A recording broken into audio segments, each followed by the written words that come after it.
dan petunjuknya.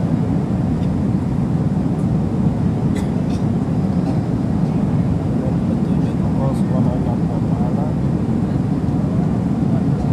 manusia ini mampu berpikir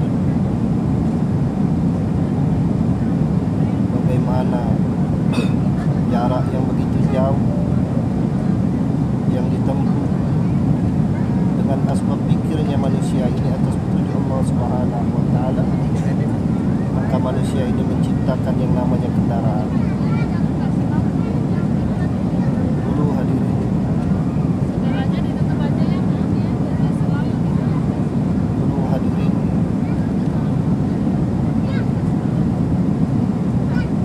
tak kala kita mau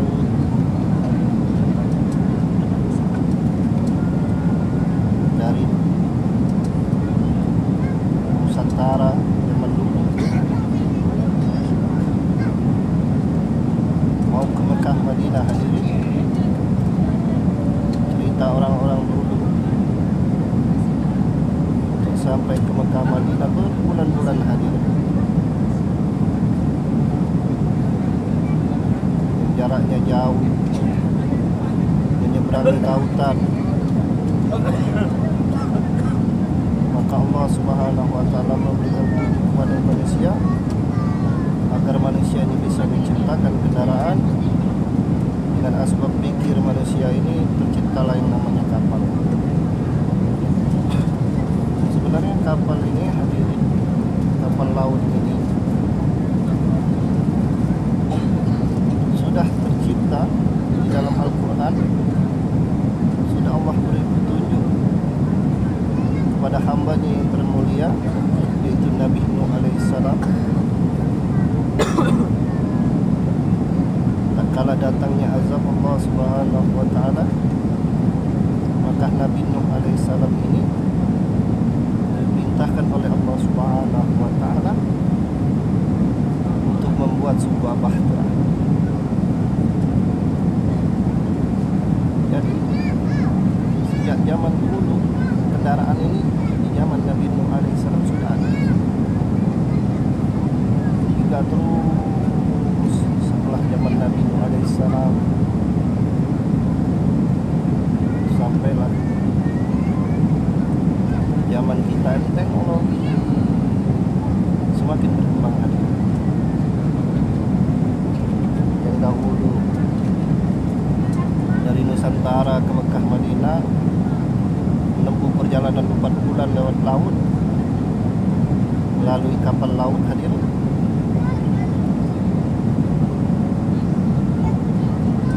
Dengan petunjuk Allah Subhanahu wa Ta'ala atas berpikirnya manusia, terciptalah teknologi canggih yang namanya pesawat terbang hadirin. Dulu kita tidak tahu bahwa pesawat terbang ini akan tercipta di zaman sekarang ini hadirin. Dulu orang ke Mekah ke Madinah tahunya hanya kapal laut saja.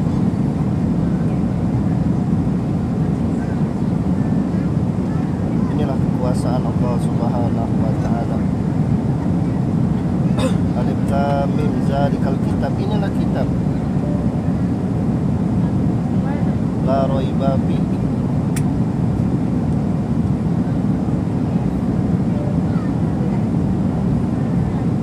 hudan lil muttaqin, petunjuk bagi orang-orang yang bertakwa.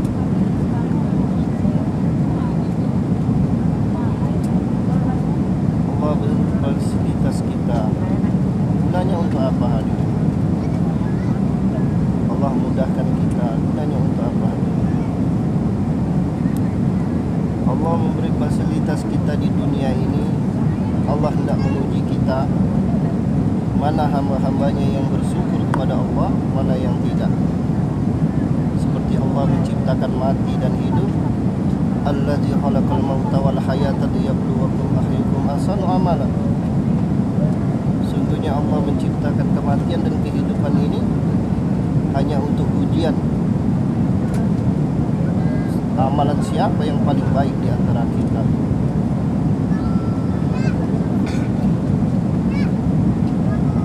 bagaimana hendak kita mengingkari nikmat-nikmat Allah Subhanahu wa taala? Jika Allah Subhanahu wa taala 31 kali menyinggung manusia ini dalam surat Ar-Rahman, fa bi ayyi ala'i rabbikuma tukadziban, nikmat mana lagi yang kamu dustakan, kata Allah. Dulu perjalanan Mekah Madinah di zaman dahulu butuh waktu 4 bulan dan pulangnya 4 bulan. Maka orang dulu berjalan ke Mekah 1 tahun. Tapi sekarang dengan adanya teknologi, asbab pikir manusia menciptakan ini pesawat terbang, maka pesawat terbang ini ditempuh dari Indonesia sampai ke Madinah Mekah ini hanya dengan 9 jam setengah saja. Ini bukti kekuasaan Allah Subhanahu wa taala. Allah Subhanahu wa taala hendak menunjukkan kepada manusia dan juga kepada bangsa jin mana lagi kekuatan Allah Subhanahu wa taala yang sanggup kita tandingi.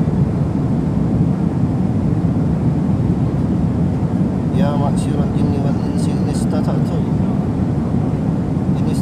an tanfudu min aqtaris samawati wal ardi fanfudu la tanfuduna illa bisultan. Wahai manusia dan jin, kamu sekali-sekali tidak akan menembus kekuatan Allah Subhanahu wa taala. Ini bukti hadirin. Bagaimana cara kita ini menyikapi diri kita untuk selalu merenung diri, muhasabah tentang nikmat-nikmat Allah. Pantaskah kita ini tidak bersyukur kepada Allah? Pantaskah kita ini tidak sujud kepada Allah? Alangkah sombongnya kita tidak mau sujud kepada Allah Subhanahu wa taala. Hanya golongan, hanya iblis laknatullah alaihi yang membangkang perintah Allah Subhanahu wa taala. Allah Subhanahu wa taala mengecap iblis ini orang yang ingkar kepada Allah Subhanahu wa taala. Kenapa hadirin? Karena dia tidak mau sujud kepada Nabi Adam alaihissalam, tidak mau menuruti perintah Allah Subhanahu wa taala. Bagaimana kita hadirin? Iblis hanya 1 kali bersalah kepada Allah, tapi dia dikeluarkan dari surganya Allah Subhanahu wa taala.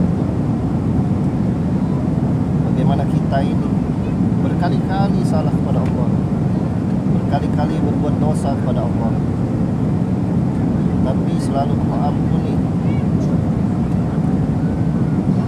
dengan rahmat kasih sayangnya Allah Subhanahu wa taala. Panggilnya kita, ya ibadi, wahai hamba-hamba, bertaubatlah.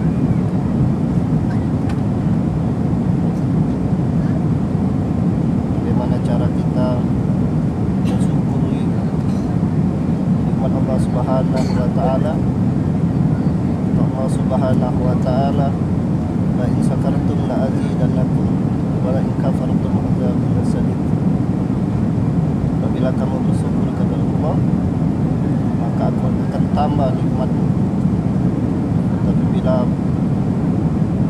kamu tidak bersyukur kepada aku, tunggulah azab amat pedih. Saya contohkan hadirin, zaman Nabi Musa alaihissalam,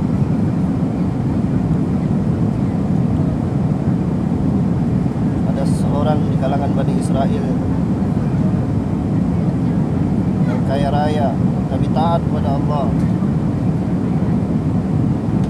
berkata kepada Nabi Musa, wahai Nabi Allah Musa, aku ini sudah amat kaya,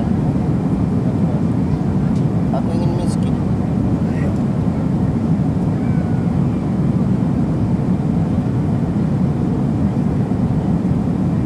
bagaimana cara aku miskin ya Nabi Allah? Maka Nabi Musa alaihissalam ini mendapat ilham dari Allah Subhanahu wa taala, langsung berbicara kepada Nabi Musa. Allah Subhanahu wa taala langsung berbicara kepada Nabi Musa. Maka Musa ini dinamai Kalamullah. Wahai umatku, kata Nabi Musa, kata Allah Subhanahu wa taala, apabila kamu ingin jatuh bangkrut dan miskin, maka segala nikmat yang kau dapat tidak usah bersyukur, tidak usah engkau syukuri. Apa jawab umat Bani Israel ini kepada Nabi Musa? Wahai Nabi Allah, bagaimana aku tidak bersyukur? Setiap hari Allah Subhanahu wa taala tambah nikmatku, tambah hartaku. Bagaimana aku tidak bisa bersyukur? Maka hadirin, dengan perkataan seperti tadi, gelas yang ada di tangan Bani Israel ini, umat Bani Israel ini hancur berkeping-keping, tiba-tiba hadirin menjadi emas. Itu wujud syukur kepada Allah Subhanahu wa taala. Dan bangsa Bani Israel ini